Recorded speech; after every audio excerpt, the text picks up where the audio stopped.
Dimp Digital Presents Idle Game Chat.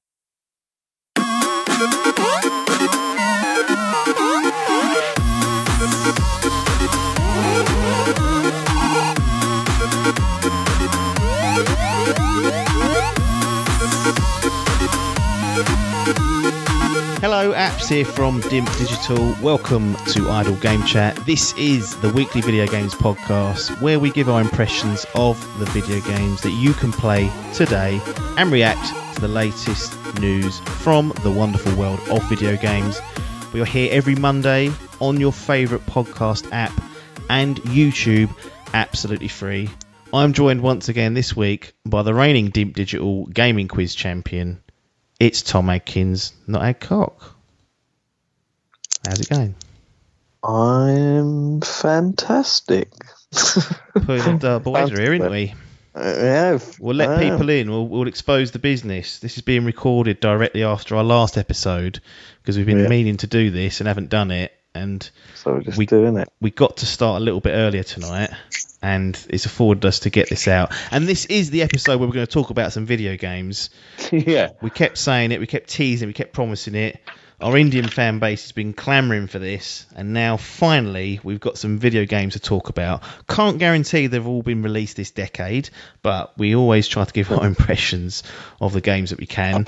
Before we dive into those, I will plug Patreon just again. It's patreon.com/idle game chat, and you can go there and pledge to our cause and help build one of the Dimp Digital empires up.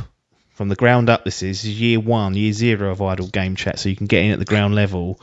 And if you stay a member, who knows what rewards that might reap later on down the line. Probably nothing, but that's the way it goes. Right, let's not waste time. We've got a packed episode. We've got games. That's what they kept saying to us, didn't they? These platformers, it's all about the games. And they talked to us about UIs and shit like that. And we're like, fuck off. We want to see what we're playing on these things.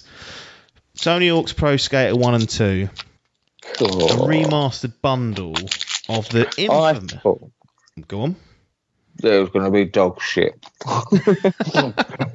After his debacle of was it the HD remake? Yep. And then 5. I was like, why has he been allowed to make another game? Yeah, because it's Tony sitting there doing it all himself. He's like an indie studio. Yeah. He sits there. And to be honest, you're quite right, because you mentioned the poorness of the latest Tony Hawk's Pro Skater games that have come out, and I was concerned because the remaster was somewhat of a joke. And 5 was just diabolical by all accounts. So when I heard they were remaking and remastering or whatever they've done to it, it's a remake, to be honest, of Tony Hawk's Pro Skater 1 and 2. My first thought, in all honesty, was I wish it was number 3.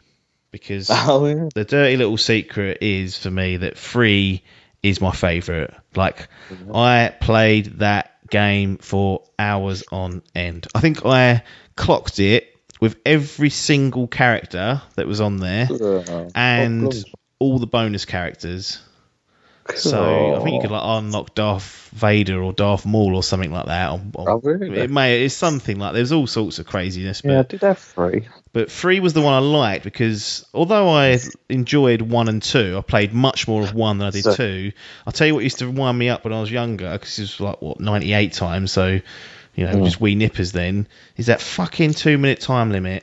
Yeah, remember that from renting it from Londi's. Yeah. Remember that in the Astro? Yeah.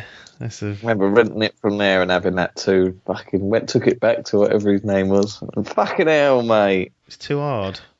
2 minutes. Can't even get to the other end of the fucking high school in 2 minutes, mate. Yeah. So that's why 3 was my favourite, and I kind of always gravitate towards that. But nonetheless, I was kind of pleased to be to seeing this getting another go at it, hoping that it was going to come out well. Before I reveal too much, any history really for Tony Hawk? I mean, you mentioned there that you'd rented it, but was that the only exposure you had to it? And did you play any of the later ones and become a fan of it, or was it not really something that you? Yeah. No, I was a big skateboarder when I was a kid. I say kid, more a young teen. Probably like year 6, maybe year 6. How old were we there? 15, 14, 15. I used to go skateboarding around Wakering. I was a skateboarder. So yeah, I was very much into the Tony Hawk series then. I remember, I think I only played 1 and 2. 3, I think I had, but didn't play much of 3. Right, yeah. Sort of dropped off then. I then kicked back in, was it the Underground series? Yeah, Thug, that was it. At the Underground series. 1 and 2, I think, was it? And then was it Wasteland was the next one after that? Was one, yeah. Wasteland, that was the last one I had. I had that and was like, yeah, this is dead for me. You started a bit later and run later than me. I actually got to 3 and then never picked up another one after that. I chucked it. I played Underground round a mate's a couple of times, but I just never committed to buying it. The only reason I played the Wasteland one was because it was like an easy 1000G. It was like a trophy hunting thing.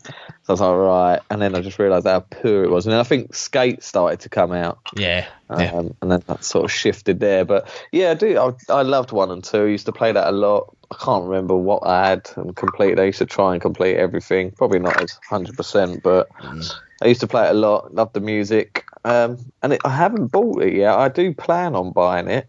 But haven't myself, so I'll be asking you a lot of questions this time. Yeah, and why not? I mean, the high-level cliff notes of this is that it's a really good remake, like authentic to like 1 and 2, and plays surprisingly well. Not I'm saying surprisingly, but they've not made any, as far as I could tell, any tweaks really to the gameplay. They've tried to get it as close as possible. And the biggest takeaway is that the game they made back in the day was fucking solid as a rock, because it's still fun to play that game in 2020. So the actual gameplay and the mechanics and how you can blend the tricks and whatnot, they definitely... It's no fucking luck that they sold as much as they did, because they were fun to play and they're still fun to play now. Yeah. And very arcadey compared to like Skate and that, which was a good thing in its benefit, you know. Too simulatory, and then you're getting on your ass because you keep falling off the board. Yeah, it's definitely an arcade. I remember Biff was like not interested. He was a Thrasher Skate and Destroy kind of guy, which is more of a sim. This is not that. This is pure, you know, Tony Hawk's arcade, and it kind of leans into that nicely and whatnot. But they've done a really good job of keeping it authentic. It looks fantastic. Looks like a 2020 game. You wouldn't be querying what era this come from. And they've kind of brought it into the modern area a little bit. So there's pro skateboarders from today that are in the game. The soundtrack has a lot of the tracks, or if not most of the old tracks from 1 and 2, but they've got some modern tracks muddled in there as well, and you can choose which ones you want on and off, so you can turn off the new ones if you want. You've got there's kind of like what they call it the Pro Skater Tour or whatever it is. That's where you do like finding the tapes, getting skate, all that sort of stuff, and you unlock the new skate parks and levels through that. And then they've got like a full robust sort of online mode as well, where you can play different game modes, which I didn't really dabble in too much. But yeah, I mean, for what it is, it's got Create a Skater, Create a Park, so those that like that, and it's obviously implemented leaderboards and bits and pieces. I haven't seen it myself. I did. Dan Clark was playing it, and I saw it. He was playing it on PC, so I saw it on the glorious Master Race, and it did look fantastic. Yeah. What I did hear, I haven't seen it myself, is that they've sort of updated the levels as well, like the school level. It's as if it's been like closed because of a pandemic or something. Yeah, there's definitely changes to the kind of like the theme of some of the levels, and one of the other ones I noticed it in was the mall. Like, from memory, the mall was like open, and it felt like it was still alive. Whereas in this one, it's been, like you mentioned there, like almost like it's been shut down. So they've made stylistic choices, and I think they're mostly for the better. I mean, they've added a hell of a lot of detail to these levels that were pretty barren before. When you see them side by side, there's not a lot going on, but they've got obviously the power these days to add far more detail there. So they have taken some liberties, but as far as I can tell, the geometry and where things are placed are as they were. It's simply a case of they may have changed like the atmosphere of a certain level and added a bit more of a new spin on it, I guess. But I don't know if it's necessarily a pandemic related thing or whether it's just luck or unlucky that they decide to go for that style for a couple of the levels on there. Interesting. You said music's the same. Yeah. More or less the same, because that was like a big thing. Like when people talk about like their best soundtracks in games, Tony Hawk's is always one of them. Yeah. It's got Superman on there, and that's the one that matters. That's it. That's like the loading screen opening, so you can sit there and listen to it on that.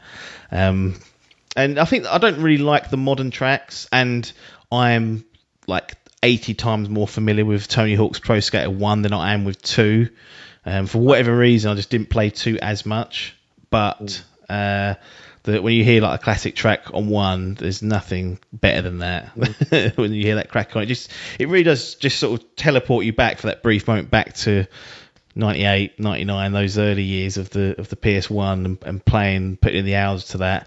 And I've got nothing really bad to say about it in that sense. I think they've captured the originality that the old school ones had, brought it to 2020, and it doesn't look out of place with today's tech and today's standards. It really is a testament to how strong the original game was, and zero really small complaints other than I just prefer Tony Hawk's Pro Skater 3, and that some people haven't liked some of the fiddling they have done. So those who are purists might not get on with Tony Hawk's Pro Skater 1 and 2 because they added manuals which were not in Pro Skater 1 but were in Pro Skater 2. So that's where you can sort of link like your grind to a flip trick or whatever and then manual for a little while. And they added the revert system from 3 into these as well. So that's when you're getting there, you're going up a vert ramp and you hit the ramp coming down, you hit R2 and you'll do like a switch and then you can go into a manual and carry on the combination. So gameplay-wise, it makes a lot of sense because it lets you link tricks together. But I did see people complaining, saying, "Oh, it's not like what the originals were." And I was like, "Yeah, but it makes the game so much more fluid and probably easier because that's such a powerful tool." But I enjoyed the hell out of having that, and I would have felt out of place not having it because of the hours I put into Pro Skater 3. It's just a natural occurrence for me to use that and leverage that.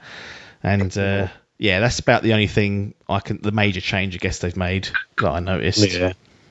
How's the performance of it? Is it beautiful? Yeah, I played it on PS4 Pro. Other than the jet engine, which is not the game's fault, no, it was running fine. Had no hitches, had no problems, had no crashes. It was flawless, smooth as silk. And the only problem I had with the PS4, and this is a very PS4 specific problem, I'm going to get the controller out as well, just so I can illustrate it to myself. Right, so when I'm playing these, one thing you'll notice about when you play this game is that's one of the few games that I've really had to fucking hammer this controller with. And you get, because it requires such quick kind of like changes, and you don't know you're doing it until you fucking hear it on like a recording. I was recording some gameplay, I left the external mic on, and I was like, Jesus Christ, what am I doing? Sounds like I'm going mental. But where the touchpad is, it's a big fucker, isn't it? Right in the middle. Yeah. My thumb, and this is something I do in other games as well, when it requires a bit of like high, stress or high level of like changing and versatility, my thumb would slip off and hit that, and the command in the game would be to load up a little sidebar profile, and you'd lose control of your skater, and it'd just be like you're not playing anymore. So about a dozen times that happened, and it's not the game's fault, it's not the controller's fault, it's just my clumsiness, but that's the one thing that took me out of it a few times, and I was a bit like, oh, you bastard. I was onto a really good combo there, and you've just fucking shit all over me. Yeah, I could see that would get on your gripe. Yeah. But yeah, these remakes, they seem to be it's the way doing forward. Well. It's the way forward. Stop these remasters. Yeah. I mean, my manifesto would be this. You go PS4. So say we're playing the PS5 now. This is the rule. This is what should be put into gaming law. Anything PS4 is just forward compatible onto your PS5. So it'll work. Your PS5 will play your PS4 games, and you'll get a nice free upgrade with ray tracing and other bells and whistles. Thank you. Yeah. PS3. Now we know what a pig that architecture is. Yeah. We know it's just a blower, basically. It ain't going to get backwards compatible. And to be honest, a lot of those games looked a bit grubby anyway when you go back and look at them. So what you do with those, you get a remaster out. You get an Uncharted collection. You get a Last of Us remaster. That level of remaster, put that on the PS5. So you get nice frames, spruce it up, looks nice. Anything older than that gets a remake like this. Love and attention put into it. Keep it, the same or change it depending on the game, and then flush it out, and you can either end up with something like this, which is a bit of a hybrid that stays faithful to the old game but plays exactly the same, or we get stuff like Resident Evil 2 where it's a remake of an old game but it plays completely differently, and that's for anything older than PS2 and PS1, and just apply that to any game if it was on Xbox or whatever and just use the years. That's my manifesto. That's it. Yeah, I agree with that. You got Mafia has just been released. Prince of Persia's coming in the new year. I don't know how much love and care has been put into that one. That didn't look great.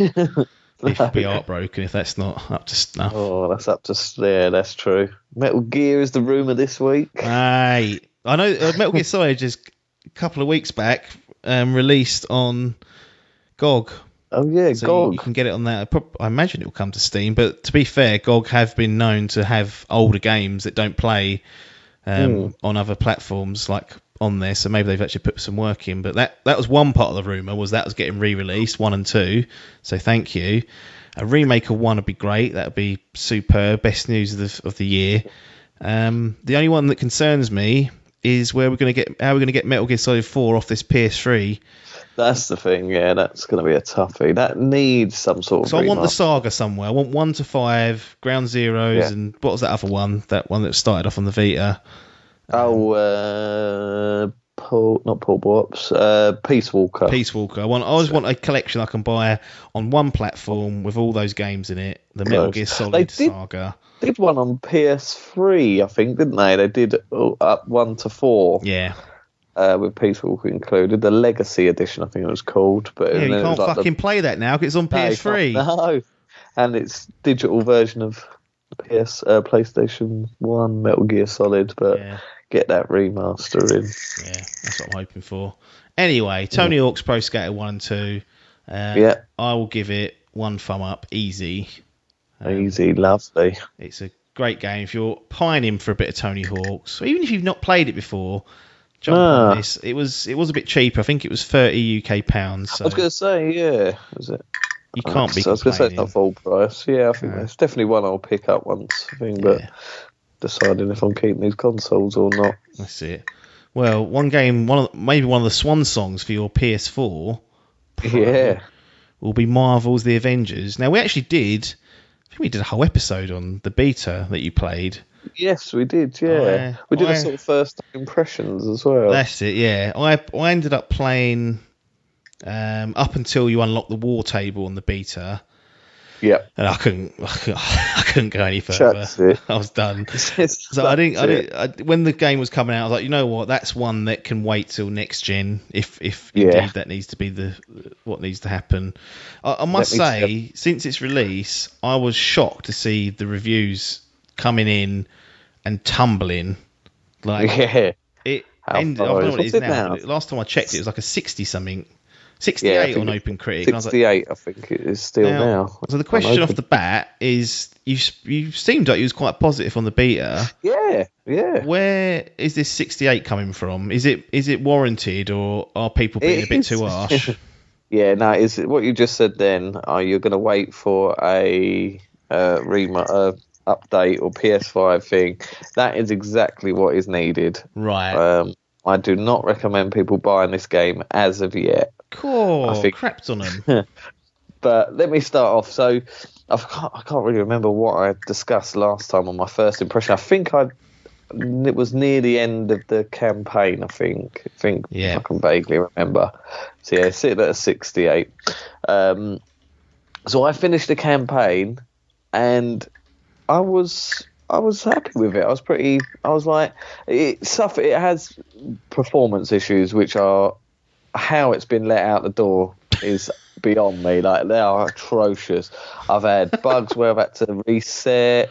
The frame rate goes down to about 15. There was a bug, wasn't there, where it was people were falling through the floor, and it was checkpointing as they were falling, and then it was game breaking. I think, most sessions I played, I think I had to sort of go back to a checkpoint and restart a mission a few times. Jesus. At least once or twice a session. It was that bad. It is poor. But the campaign, I would say, is decent. I think if would have made this game as just a campaign, had it a linear story like it is, polished it up, left it in the fucking oven for a few more months to get all the fucking shit out of it, and that was it. Cut it off. Trouble is, it's a short campaign. I think it's probably about 10 to 12 hours long, which I don't know. I was going to say, there's games out there that are certainly, when you look at those Resident Evils, I think that last one I've completed in about 6 hours. Oh yeah, 3 was well short. And Doom Eternal I've just finished. We'll get into that. That weren't much longer. That weren't over long. So maybe I'm not too bad. So I think if they would have just put it as that was it, an action RPG game, adventure bollocks, and that was it, just that campaign, I think that would have been a lot better than what they've decided to do. I think what they've decided to do on paper sounds brilliant. Like the fact that they can bring in these superheroes. Sorry, they can pull anyone from their fucking catalogue of Marvel heroes. Ongoing live service game. This is So on paper, you sit there and you think, fucking, that's incredible, the stuff they can do. They can, pull from any arc in the comics, any characters, meld them together. You can choose who you want to be. But for me, that is just, a second that campaign was finished and it became a live service game. Yeah. It's where it just fell down the shit pan for me. It was just repetitive crap. You're playing the same missions. Sounds like Destiny. Yeah, it did become Destiny, basically. It is just a Destiny game. It is literally Destiny, but it's where the game becomes so repetitive. At least with Destiny, you had like the loot the whole purpose of the game is the loot. And you get the best loot. Yeah. And at least in Destiny, the loot was worth getting. You had different guns, so you actually had visual loot. This is all just stat based. There's nothing whatsoever changes. You don't gain anything. It's just all numbers and perks. And unless you're a Sir Dave who knows how all these combination works, what you need for each person, and all these stat buffs you get, he knows what's the best and best. Unless you're one of those guys, it's fucking redundant to me. So I'm just literally leveling it up for the sake of it. I don't know why, but I did ended up sticking at least 50 hours into this and giving the end game a good sort of seeing to. And I got Thor, who was my main, people say. I got him up to max level, so I am the highest you can get. What level? For no reason. Level 50, that is, and my power level's just under the max. The way it works is annoying. I should still, but it's just so tedious. I've got no interest in doing it. I just wanted to get one character up there because it was a trophy for it. But would it have been better with others? Could that have salvaged it if there was 3 others that you could have done it? I think I would have enjoyed it more, but it's the game itself. It's the performance issues, the fucking bugs. They've just, I think it was last week, they released a patch. It was 10.5 gig, and it addressed 1,000 different bugs. And it still runs like pigs. So how they've patched 1,000 bugs, and it's still poor, and it's how that's been let out the gate is unbeknown.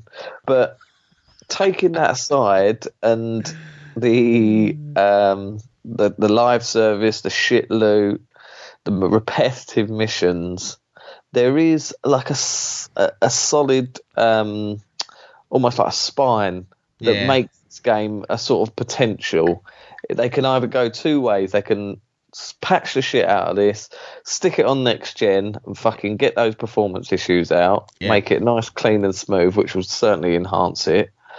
And they need to add stuff that's worth it. I think they need to completely change their loot system, to be honest, which is a big overhaul. Or they can just blow it and it becomes another Anthem, which a lot of these games seem to do. But funny that you bought Anthem as well. Yeah, I seem to be getting sucked into these Destiny games, even though you didn't like Destiny that much. No, that's right. No, I quite liked Anthem as well, but just I thought a similar sort of thing. It had the potential, but was just done so shit. And I think even they realise now, and they're like, right, well, we need to scrap this and make a second one. Yeah.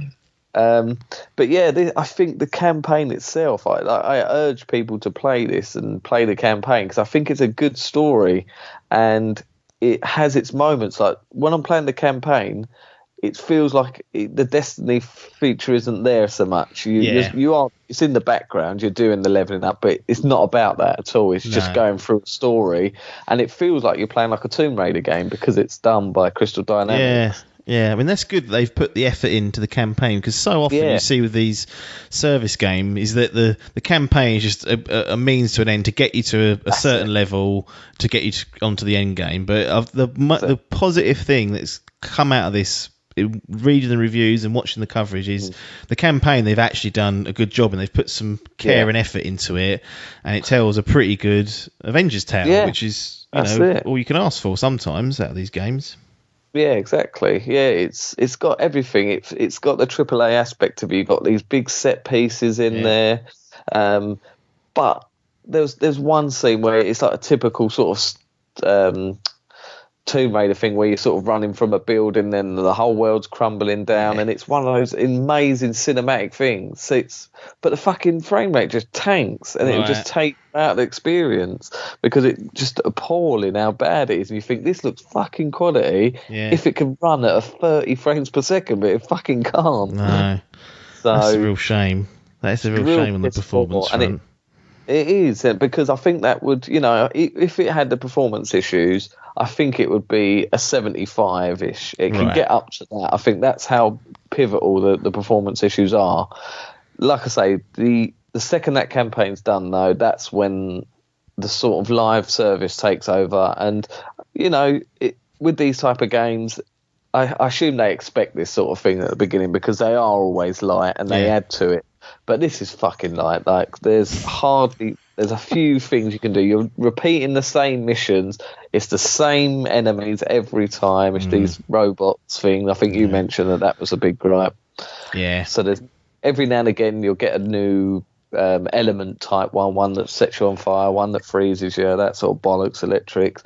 But that's it. There's no variation in what they do. Some have shields. You don't come across a different race of thing or anything. No.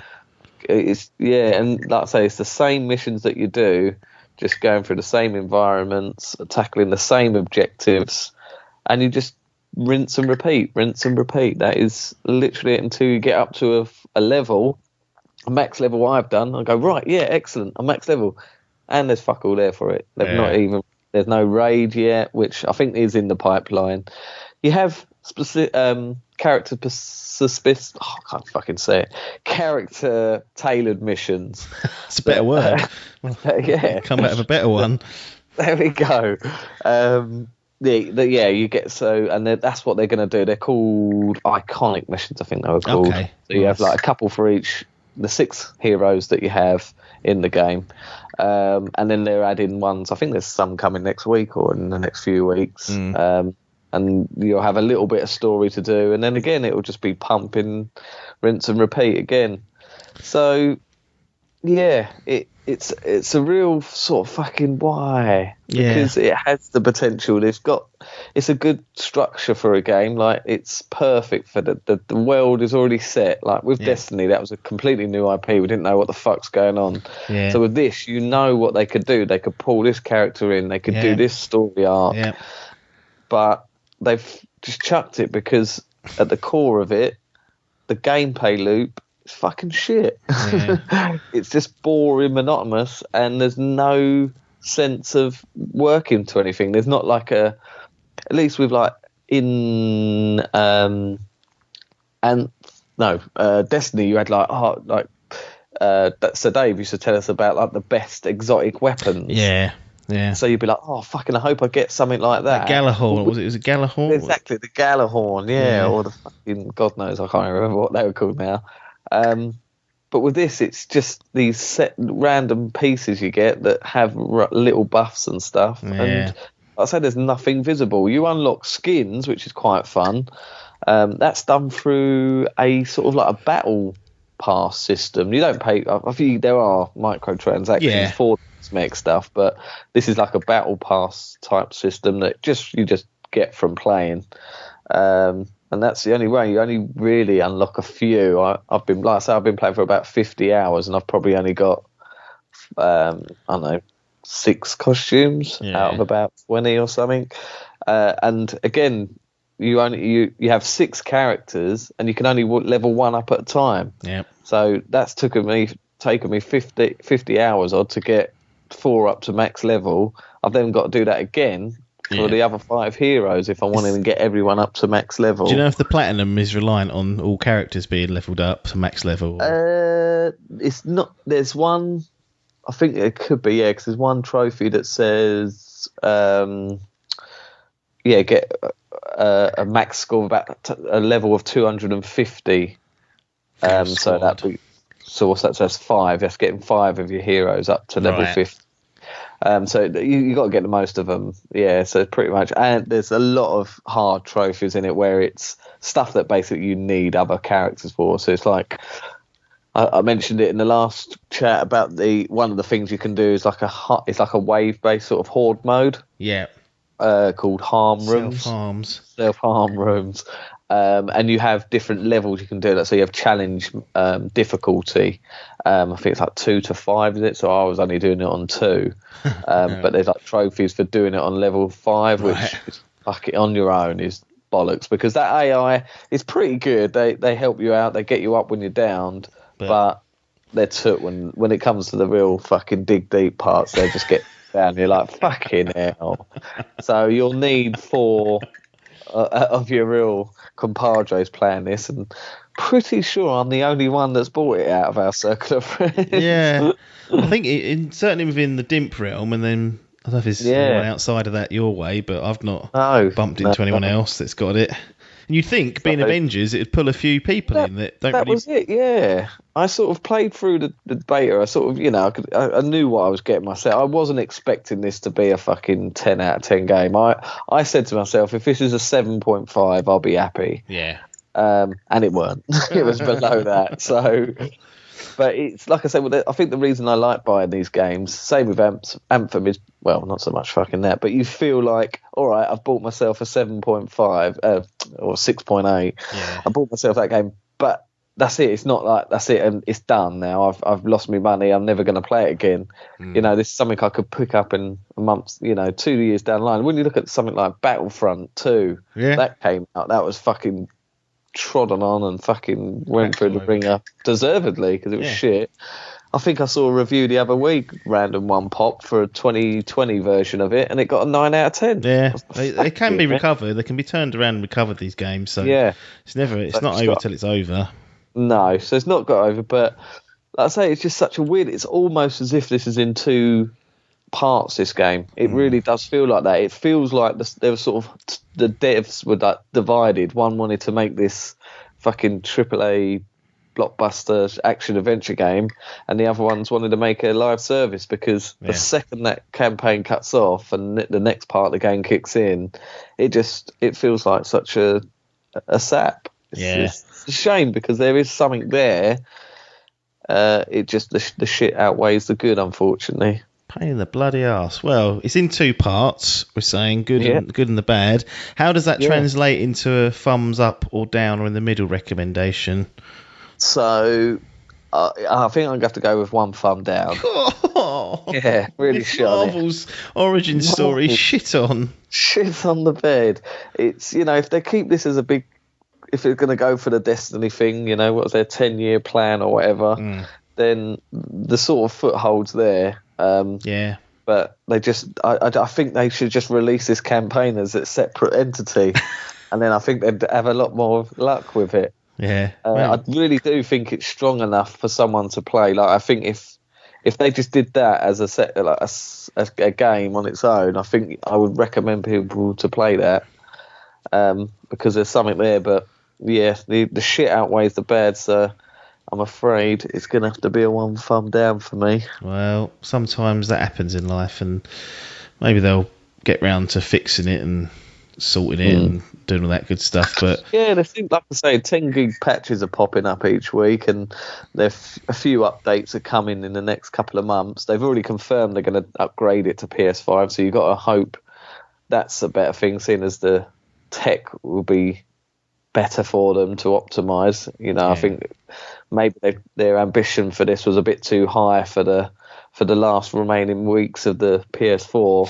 Yeah. So maybe it should have been a PS5 game all along. And entirely possible. Yeah, it's possible. But I bought it on PS4 because they got the Spider-Man coming now as well, haven't they? So that's all free, isn't it? That stuff. Yeah, that's the good thing about it. It's not like where Destiny, they bring out the game and then all of a sudden you've got these fucking 6 season passes you got to get. And they start everything that they've released now. That's it. Yeah. Now at least they've said all new characters and missions and that will be free. So we just got to wait for it now. Yeah. So it's almost like an investment, but at least maybe it'll give you something to go back to. Like if it does like an iconic little campaign for Spider-Man like that. Yeah. That might be what it needs, and by then it may well have cleaned itself up performance-wise, and you can dip in and then it'd be worth picking up. Yeah, and maybe we'll get an update come next gen, I'd imagine. But I've got to judge it on how it is now, and it's one thumb down for me.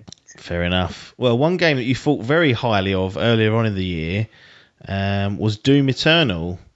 Yes. So the sequel to the 2016 kind of a reboot of Doom. Yes, definitely. You gave it a 9.5 and was doing the old scoring system. So would that have translated to 2 thumbs up in today's world? Yes, it's got to, isn't it? Unless you're saving that for strictly 10 out of 10s. But I don't know. I think it's your thumbs, mate. You can put them where you want. I'll put them up your... I'd go 2 thumbs up with that. I thought it was... For a sequel, I thought it was... something that was so good. It's hard. This is my worry about God of War 2. Right. I think like that remake, again, a similar situation. You had this complete remake, and it was phenomenal. And I think how they're going to do that again. And I had that with Doom. I thought Doom 2016 was fucking brilliant. I thought fantastic, perfect length, high intensity. Yeah. How are they going to do that again without it being just another 10 hours of the same shit? And that was my expectation going in, thinking, not sure about this. I was blown away by playing it. Like, just how the little they added, but how it changed. Yeah. Like, especially not even just in terms of gameplay. Also, like, the way they've added the, like, home world that you have. You never had anything like that in a Doom game. No, and Fortress just how, of Doom. Fortress of Doom, that was it. And how it added, like, a new aspect of...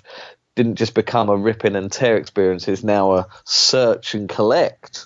Yeah. So you've got like you running around looking for these lives, these little teddy bears, trying 100% levels like it's Tony Hawk.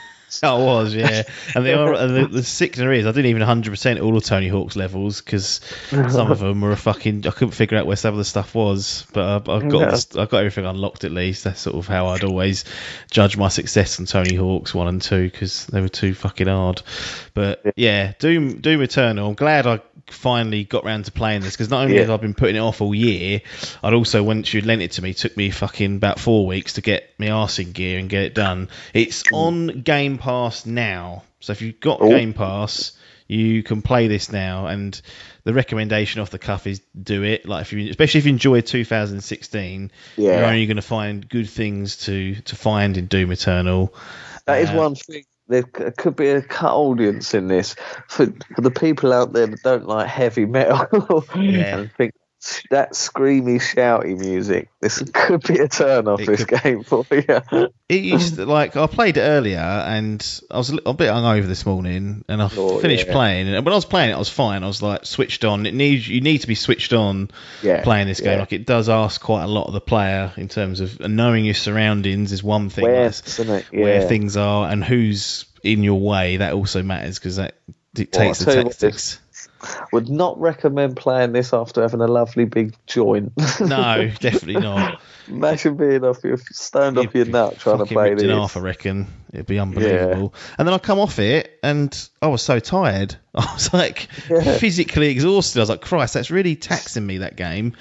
But I finished it off earlier today, and it was great. It was, in some ways, especially for a first-person shooter, like, it's a really good sequel, really, really well thought out. It's not just more the same. Well, it is, the DNA of it is, but they do the DNA, enough, much more to make you a bit more strategic, as strategic as you can be when you're running around like headless chicken trying to avoid demons and blow them away. But you do find that I felt like I was working a lot more mentally, juggling all the different enemy types and who I need to take out first, what the weak points are, how I can attack them. Like, most of the demons, like the higher end ones, have like a weak point that you can attack with certain weapons. Then you've obviously got your armor and your health, which you can get from gore killing people to get your health, which is fine. But then to get your armor, you have to set them on fire, and then if you kill them whilst you're doing that, you get extra armor. Like, it sounds a lot, and to be honest, it is a lot. But they kind of introduce the necessity for you to be advanced at it at, I think, quite a reasonable pace. Like, I didn't get to a point where I suddenly thought the difficulty went up too high. Like, sometimes you hit walls in these games that require, like, when you got to just go to the next level of strategy, and this felt really natural to me. And the collectibles and all the exploring that you can do on the levels, I thought was fantastic. I think I 100%ed three or four levels completely. Like, did all the extra challenges. I did all the Slayer gates, which I was quite happy to get through those. And there's very little bad to say about it. The mechanics are solid. The only thing really that I feel like stopped this from being like really top draw is I would have actually quite happily gone back and found everything. But when you go back to an older level on a mission select, it basically just replays the mission with the cutscenes, and the enemies are in the same place, and you can't fast travel around the map. So what I would have liked, because at the end of each level you get a chance to fast travel, and that's kind of like your opportunity to go back and, I guess, clear all this stuff up. But I wanted to do it after the fact, and when you go back to the mission select, you have to just play through the level again. And I was like, some of them are quite a length, aren't they? Oh yeah. It does take a little while. I've done in like half an hour, and then some that took like nearly 2 hours. Like, what is going on here? But that's the main gripe I had, is that if they just given me the option, once the level's completed, that I can just teleport to a certain area. I'm not even that fussed about the enemies being there again, to be honest, but I just don't want to have to start from like if the collectibles at the end of the level and then work my way all the way through it again. If the fast travel's there whilst you're already playing the game, then in my view it should have been there when you go back as well. So they added the extra live system as well, which, to be honest, I thought was a bit shit to start with, but in the end it saved me arse, because I would have really struggled to get through that without the extra lives. And I don't know if it's a loophole or not, but I was asking you the other night about whether you can stack extra lives. So each level will have maybe 2 or 3, maybe 4 extra lives that you can pick up. And basically what it means is, if you've got one of them in your inventory and you die, rather than it restarting the entire encounter from the beginning or the last checkpoint, you'll just revive and you have 100% health, and you keep going. So if you kill 2/3 of the wave, you don't lose your progress. That's the main thing. And you can actually stack these, so you can go through a mission, get 4, go through another mission, get another 4, you'll have 8, and they'll dwindle as you die inevitably.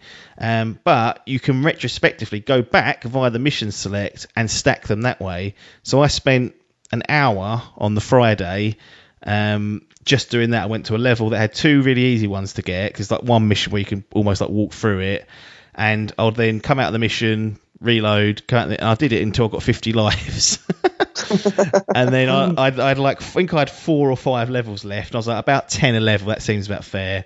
And I got to the end of the game, I think I had 22 left, so I'd squandered a lot of them. But that in itself was, I felt like I was cheating a bit, but I was like, well, the game's letting me do it. Like, it's not it's been out long enough for it to be patched out as well, so I'm guessing it's kind of encouraged, because I think later on in the game it gets so hard. It does, doesn't it? You just get bombarded. I remember playing those last couple of levels and just thinking, how is this amount of enemies on screen attacking me at once? It's a permadeath mode as well.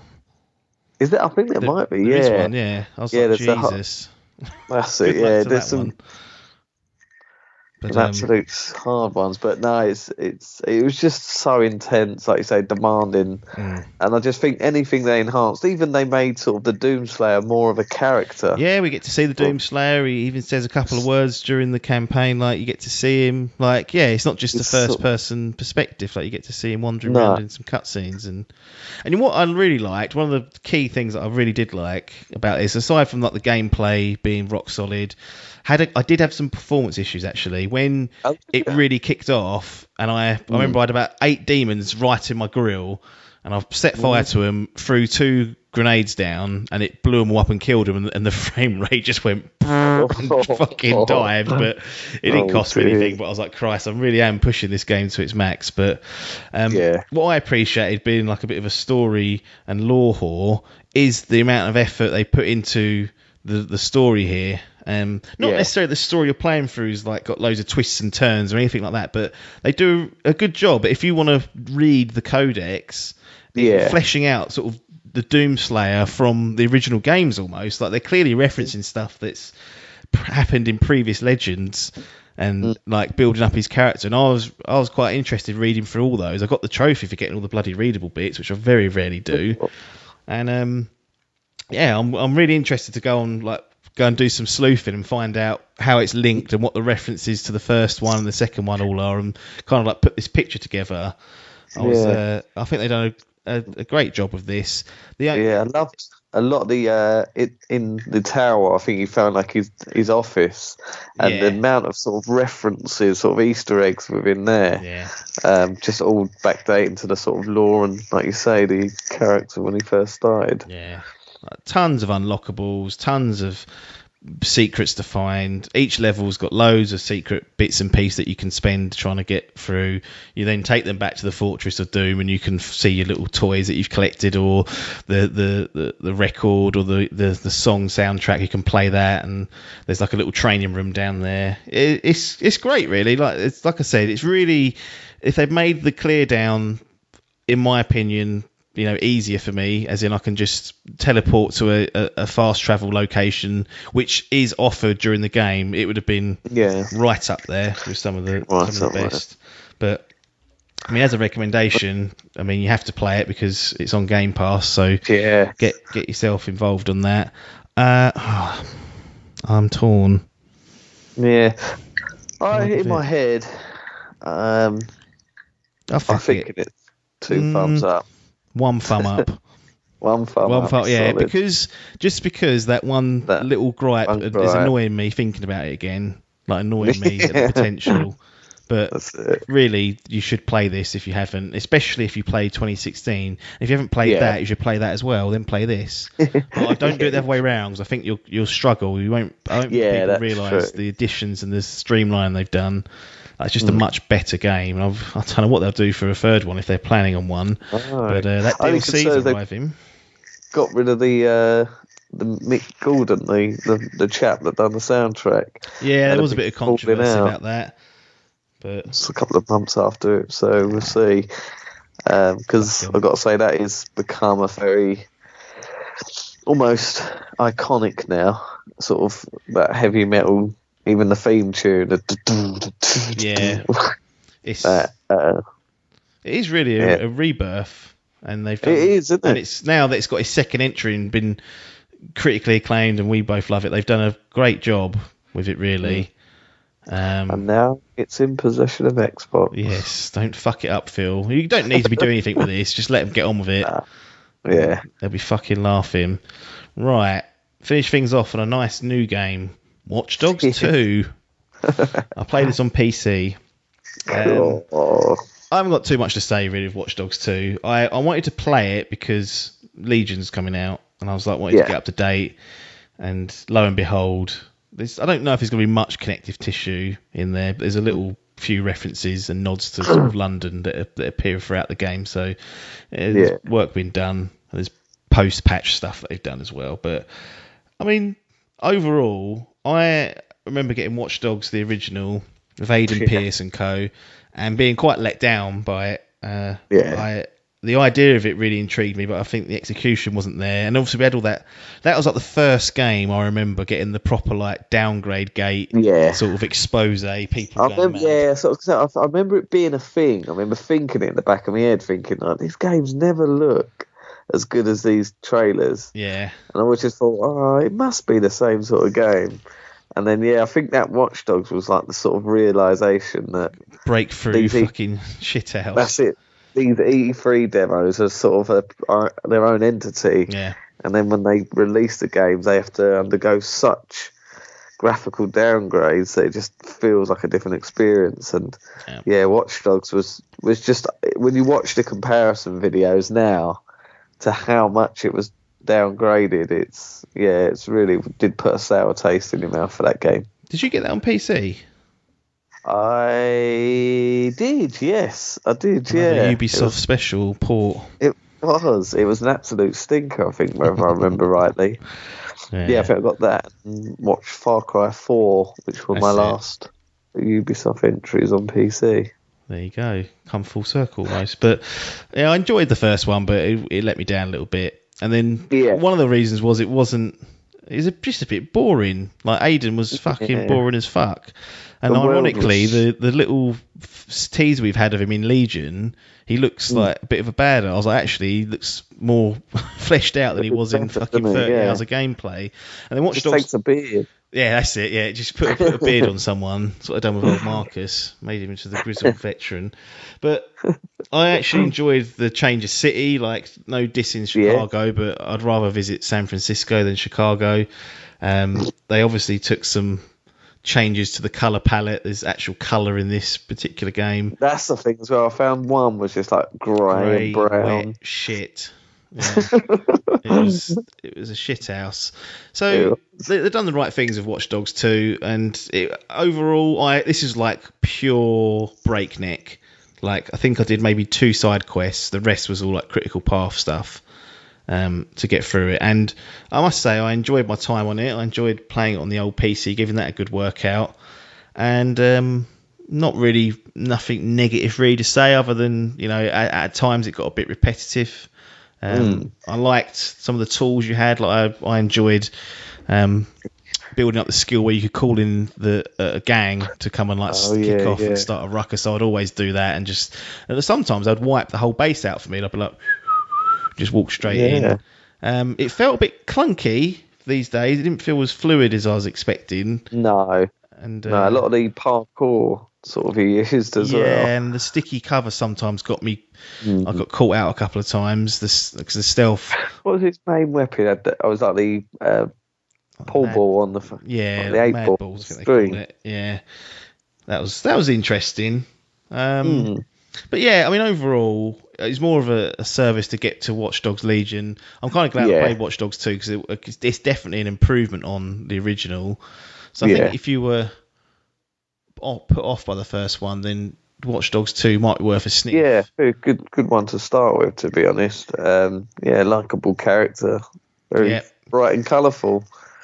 Solid performance, not blowing your socks off though. No, I'd say. No, one of the things I enjoyed was it actually had, like, when you go from like A to B, you travel. There was one. I remember there was one conversation. This is very GTA-esque, where Marcus and that fella with the fucking weird mask with all the shit on it. Yeah.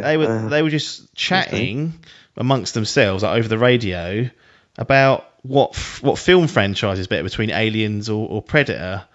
And it went on for about 2.5 minutes, this conversation, but it was like, yeah, that's the sort of conversations I have with with people. And then the conversation just derided into like, oh, what about out of the Alien films? Is it the original, like Ridley Scott's or Cameron's, David Cameron, or Cameron's version? And they were just like having like genuine sort of chatter. Yeah. I've only just got there. I don't know why he's on my repertoire straight away, but there you go.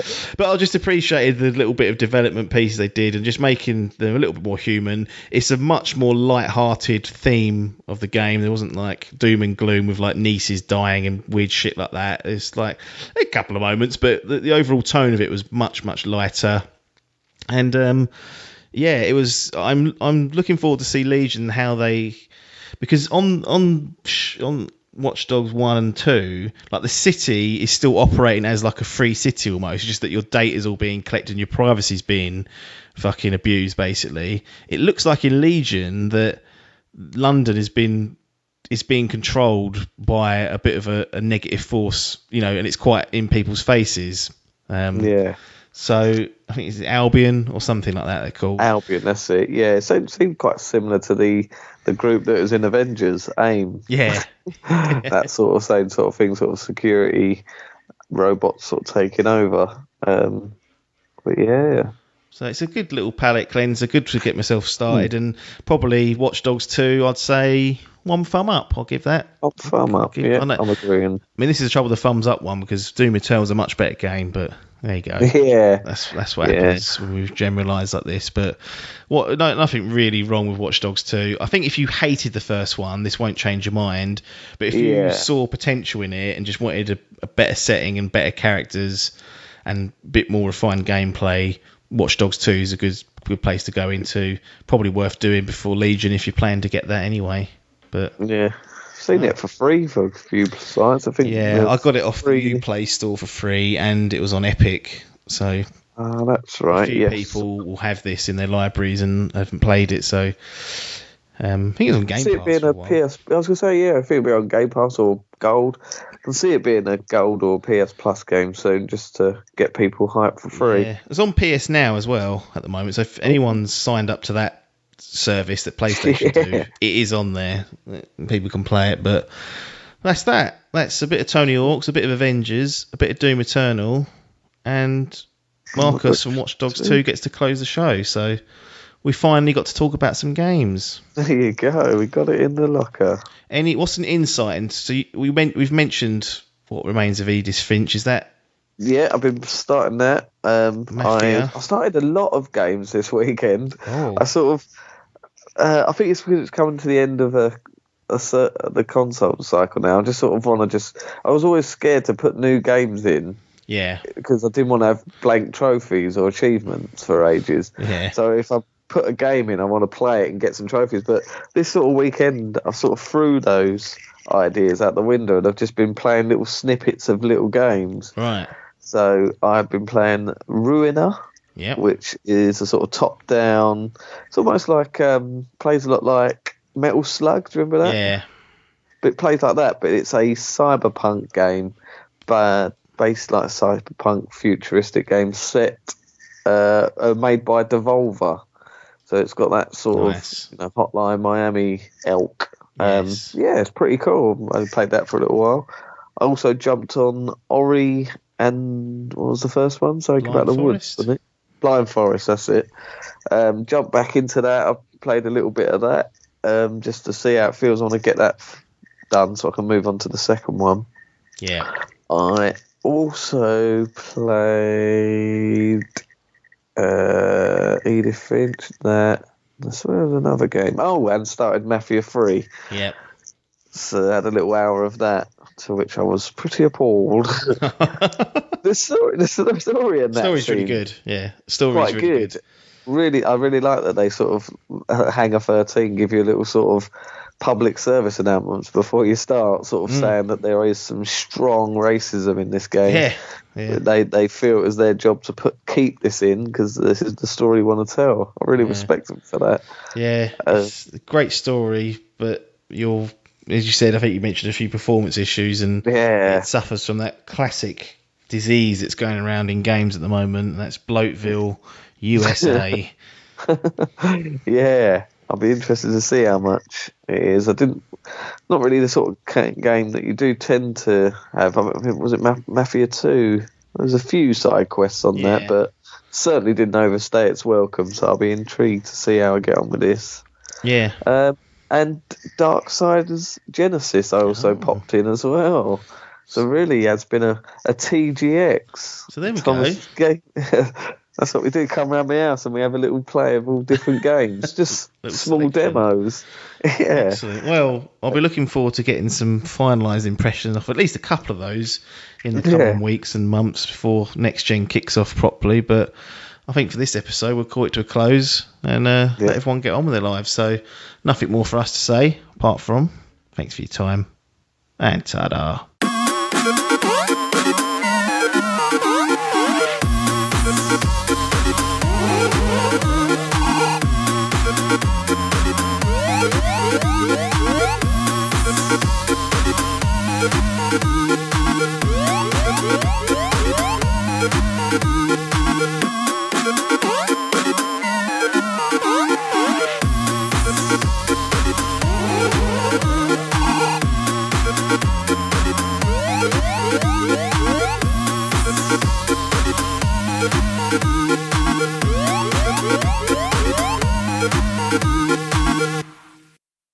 This was a Dimp Digital production.